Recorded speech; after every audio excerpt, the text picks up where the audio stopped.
Ngiyanibingelela ekhasini lami la YouTube. Nikhuluma noKhweshube Madlala. Namhlanje ngizothi ngithathe leli thuba ngikhulume ngomuthi wesithunzi.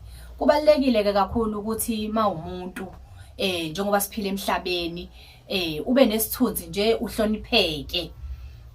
Ngalokho kuyasiza kakhulu ezimeni esihlangabezana nazo empilweni, mhlambe nasendleleni. Ukuthi uthole ukuthi nje uyahlonipheka. Kubaluleke kanjani na? Kubaluleke ngokuthi mhlawumbe umuntu ohamba ngemoto. Uthi uhamba ngemoto mhlawumbe uhlangana namaphoyisa endleleni. Ngalokho mangabe ukuthi usebenzisile izinto zakhona zesithunzi, ngisho imoto yakho ayithatheki kalula.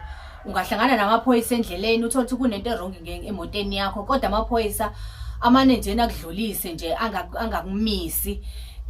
Uthola ukuthi nje uhloniphekile, mhlambe uphethe endaweni ethizeni, noma mhlambe uyazisebenzela nje emsebenzini la usebenza khona, ngoba phela emisebenzini sisebenza nenhlobo zabantu ezingafani. Uthola ukuthi udelelekile nje wena okwakho nje, nathiwa awushongo lutho, noma thiwa khona into oyenzile mhlambe incane ngaleyo ndlela, kodwa uthola ukuthi nje makuwukuthi into yenziwe wena njena isizoba yinto ke nje leyo ke nje ekhulumekayo.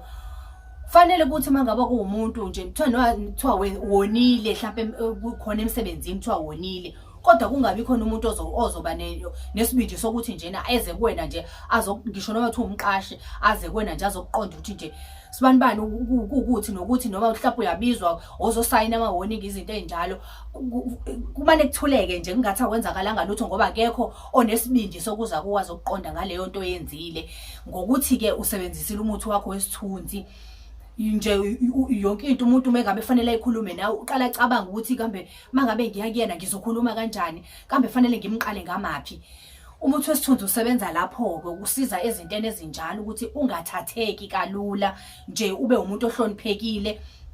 Noma kuthiwa usesontweni nothi umfundisi uyashumayela, mawuthiwa wangena umfundisi usibanibani nje, umfundisi usibanibani, uyambona nje ukuthi nje hayi mese kume yena nje, hayi cha into yakhe nje hayi iyazwakala impela.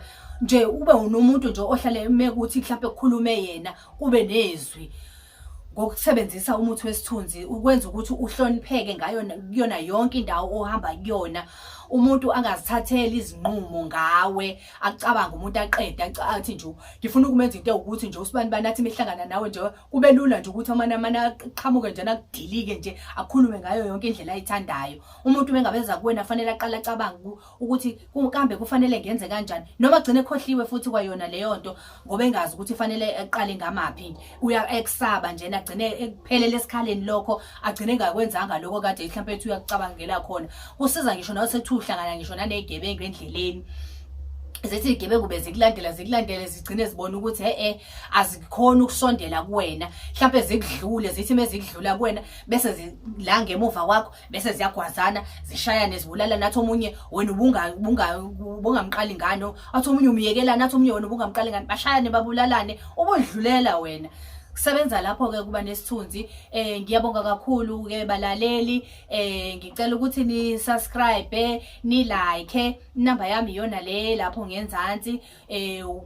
Makhosi uKhweshube Madlala eMgababa.